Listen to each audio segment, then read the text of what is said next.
The weight of crowns. The pre-dawn summons arrived before Cassian had managed even an hour of restless sleep. A sharp knock at his apartment door pulled him from half-formed nightmares of shadows reaching up from beneath the earth, of corrupted ley lines pulsing with stolen power. Elena stirred on the threadbare couch where she'd insisted on staying, her hand instinctively moving toward the focus crystal at her belt before her eyes fully opened. The gesture spoke of academy training, always ready, always prepared for threats that came in the dark.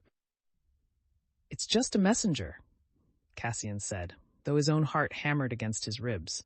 He pulled on a clean shirt, wincing as exhaustion made his movements clumsy. The magical channels in his body still ached from the previous night's exertions, a bone-deep fatigue that sleep wouldn't cure. The messenger wore the silver and blue livery of the Royal Guard, his young face professionally blank. "Magister Netherbane, High Inquisitor Mordain requests your immediate presence at Thornhaven Palace. A carriage waits below." "Now?" Elena appeared at Cassian's shoulder, her auburn hair disheveled, but her green eyes sharp with concern. "The sun isn't even up. The High Inquisitor does not keep conventional hours, Magister Brightwater." The messenger's tone suggested this was an understatement. Especially not when the kingdom's wards are failing. 20 minutes later, Cassian found himself in an enclosed carriage rattling through Thornhaven's empty streets.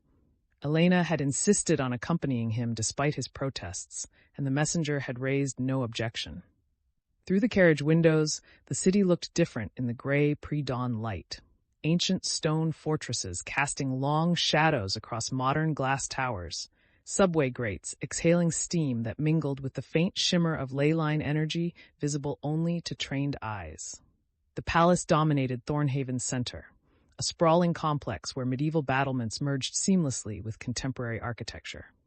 Crystalline spires rose alongside crenellated towers, their surfaces etched with ward sigils that should have glowed with protective magic. Should have, but didn't, not with the steady radiance Cassian remembered from his academy field trips. The wards flickered, their light stuttering like a dying heartbeat. "It's worse than I thought," Elena whispered, following his gaze. "Cassian, if the palace wards are failing too, then nowhere in the kingdom is truly safe." He kept his voice low, aware of the guard driving the carriage. "The question is whether they'll believe me about what's causing it." The carriage deposited them at the palace's eastern entrance, where 2 more guards escorted them through corridors that smelled of old stone and ozone. The palace's interior was a study in contrasts. Electric lights mounted in wrought iron sconces, security cameras nestled beside ancient protective gargoyles, elevator shafts cutting through walls that had stood for centuries. They climbed a spiral staircase rather than taking the elevator, the guards explaining that magical interference had made the mechanical systems unreliable. Cassian felt it as they ascended, the way the ley lines beneath the palace twisted and strained, their natural flow disrupted by something pulling at them from a great distance, like water circling a drain. The council chamber occupied the top floor of the palace's oldest tower. Its circular walls bore tapestries depicting the kingdom's history. The founding of Ardenvale, the sealing of the Voidweaver 3 centuries ago, the establishment of the Royal Arcane Registry. Tall windows looked out over Thornhaven, offering a panoramic view of the capital as the first rays of dawn painted the sky in shades of amber and rose. High Inquisitor Mordain stood beside one of these windows, his black robes trimmed with silver, making him a pillar of shadow against the growing light. 6 other figures occupied the room. Senior magisters Cassian recognized from the academy, their faces lined with exhaustion and worry, and 2 others who made Cassian's breath catch in his throat. King Aldric Thornhaven sat at the head of an oval table carved from a single massive piece of obsidian. He was younger than Cassian had expected, perhaps 50, with silver threading through dark hair that he wore pulled back in a warrior's knot. His face bore the sharp, aristocratic features of old magical bloodlines, but it was his eyes that commanded attention. They held the weight of 3 decades on the throne, of decisions that had shaped a kingdom, of power that could crack mountains or mend the sky. He wore simple robes rather than crown and regalia, but authority radiated from him like heat from a forge. Beside him stood a woman who could only be Archmage Verena Nightshade, High Magister of the Royal Academy and the king's most trusted magical advisor. She was perhaps 60, with silver hair worn in an intricate braid and eyes the color of storm clouds. Where the king projected raw authority, she embodied ancient knowledge, the kind of wisdom that came from decades spent mastering the deepest secrets of arcane theory. Her gaze found Cassian immediately, and he felt as though she could read every thought, every theory, every desperate conclusion he'd reached in the night. Magister Netherbane. The king's voice was a measured baritone, neither warm nor cold. High Inquisitor Mordain speaks highly of your abilities. He tells me you may understand what is happening to our wards. Cassian bowed, acutely aware of Elena doing the same beside him. Protocol demanded he wait to be addressed further, but the king gestured impatiently. Dispense with formality. If you have answers, I need to hear them now. 3 more wardstones failed during the night. At this rate, the capital's primary defenses will collapse within a fortnight. Your Majesty, Cassian's throat went dry. Every eye in the room fixed on him. Magisters who had taught him, an inquisitor who could order his execution, a king who held absolute power, and an archmage whose knowledge dwarfed his own. I believe the wards aren't simply failing. They're being drained. Something is pulling power from the ley lines themselves, siphoning magical energy toward the Shadowvale wastes. Murmurs rippled through the assembled magisters. One, Magister Theron Greymark, who had fought the Shadowspawn the previous night, leaned forward. That's impossible. The ley lines are natural phenomena. They can't be redirected. Not by conventional magic, Cassian agreed. But last night, when we destroyed the Shadowspawn, I traced the dispersal pattern of its corrupted essence. It didn't dissipate. It flowed along the ley lines toward the wastes, as if something was drinking it. The Voidweaver. Archmage Verena's voice was soft, but it cut through the chamber like a blade. You believe it's awakening. It wasn't a question. Cassian met her storm-gray eyes and saw something there. Not surprise, but confirmation. As if she'd suspected this truth and had been waiting for someone else to voice it. The historical records from the ceiling are fragmentary, Cassian said carefully. But they describe the Voidweaver as a being of pure corrupted magic, a tear in the veil itself given consciousness. If it's regaining strength, it would naturally draw on ambient magical energy, and the kingdom's wards are the most concentrated source of power within 1,000 miles. King Aldric's expression darkened. The Voidweaver was sealed by my ancestor, King Aldric I, using wards powered by the combined might of every mage in the kingdom. Those wards have held for 3 centuries. What could possibly weaken them now? Time, High Inquisitor Mordain said quietly. 300 years is a long while, Your Majesty. Even the strongest magic degrades. And if the Voidweaver has been slowly, patiently working against its prison all this time, then we face the same threat that nearly destroyed Ardenvale before the kingdom was even fully established.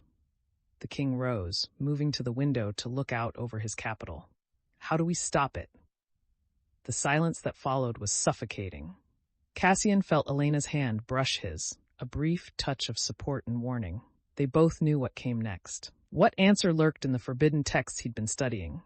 The conventional answer, Magister Greymark said slowly, would be to reinforce the wards, pool our resources, perform a mass ritual similar to the original sealing. That won't work. Cassian hadn't meant to speak so bluntly, but the words escaped before he could stop them.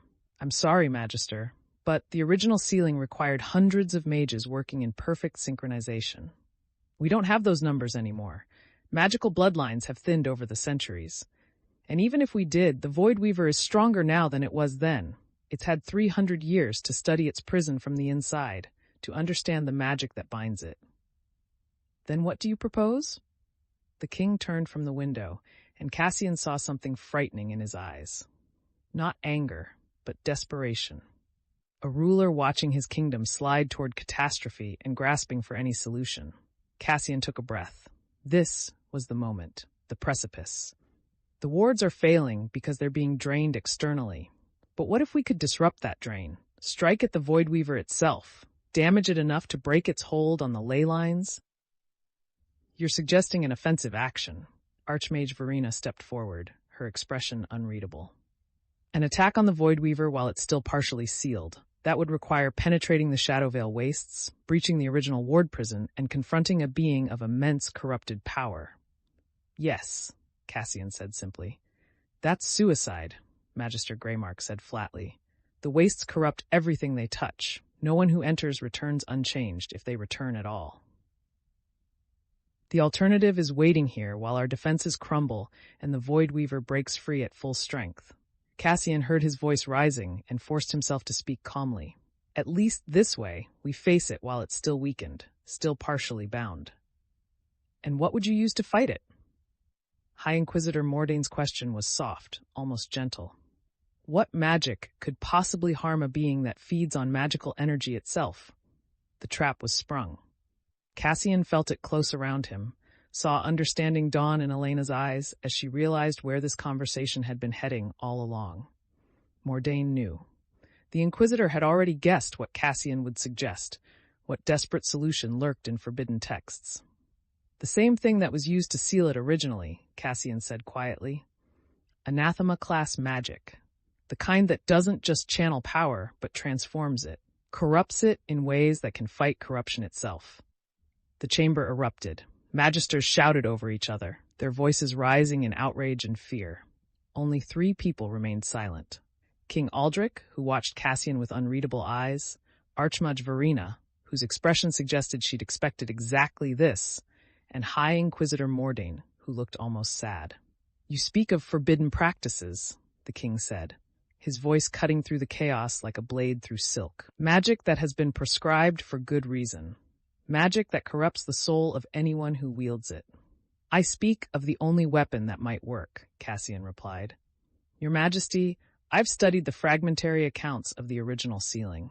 The mages who bound the Voidweaver didn't use conventional magic. They couldn't. It would have been like trying to drown a fish. They used void magic against the void, corruption against corruption. And yes, it destroyed them, but it saved the kingdom. Absolutely not. Magister Greymark stood, his face flushed with anger. Your Majesty, this is precisely why such magic is forbidden. It offers power at too high a cost. Better to die with our souls intact than become the very monsters we fight. Easy to say when it's not your family in the path of the Shadowvale expansion, Elena said quietly. Cassian turned to her in surprise, but she met his gaze steadily. I saw the shadow spawn last night. I saw what's coming. If there's even a chance this could work, then we condemn whoever wields such magic to a fate worse than death. The king's voice was heavy with old pain. I know what forbidden magic does. I've seen the aftermath. My own father executed his brother for dabbling in such practices, and the man he'd become. He was no longer human by the end. Archmage Verena moved to the king's side, placing a hand on his arm in a gesture that spoke of long friendship and shared history. Aldric, we must consider all options. I will not sacrifice the soul of one of my subjects on a desperate gamble, the king said firmly. There must be another way. Then find it, High Inquisitor Mordain said, his voice cutting. But find it quickly, Your Majesty, because Magister Netherbane is correct about one thing. We're running out of time. And if the Voidweaver breaks free at full strength, the question won't be whether we're willing to use forbidden magic. It will be whether anything can stop it at all. The meeting dissolved into heated debate, magisters arguing theory and ethics, while the sun rose higher outside the windows. Cassian found himself pushed to the periphery, watching as older, more experienced voices took over the discussion. He felt Elena beside him, her presence a quiet comfort, but also a weight. He dragged her into this, made her complicit in suggesting the unthinkable. It was Archmage Verena who finally approached them as the meeting broke up, the king having ordered the magisters to research alternative solutions and reconvene at sunset. Her storm-gray eyes studied Cassian with an intensity that made him feel like a specimen under glass. Walk with me, Magister Netherbane, she said. Not a request. Elena moved to follow, but the Archmage shook her head. Alone, please. Magister Brightwater, perhaps you could review the Wardstone diagnostic data with Magister Greymark. Your expertise in energy matrices would be valuable. It was a dismissal phrased as a compliment, and Elena recognized it as such. She squeezed Cassian's hand once, a brief pressure that said, be careful, before following Greymark toward a side chamber where crystalline displays showed the status of wards across the kingdom. All of them flickering, all of them dying. Archmage Verena led Cassian down a corridor he didn't recognize, past guards who bowed deeply, through doors that opened at her approach without her touching them. They descended into older sections of the palace, where electric lights gave way to ever-burning magical torches, where the walls bore ward sigils in languages that predated modern Ardenvalian. "You're braver than I expected," she said finally, her voice echoing in the stone corridor. "Or more foolish, I haven't decided which." "I only said what needed to be said," Cassian replied carefully. "You suggested embracing the very darkness we've spent 3 centuries trying to suppress." She stopped before a heavy oak door bound with iron, her hand resting on the handle. "Tell me, Magister Netherbane, how much do you actually know about Anathema-class magic? Not theory from dusty books, but the reality of what it does to those who wield it."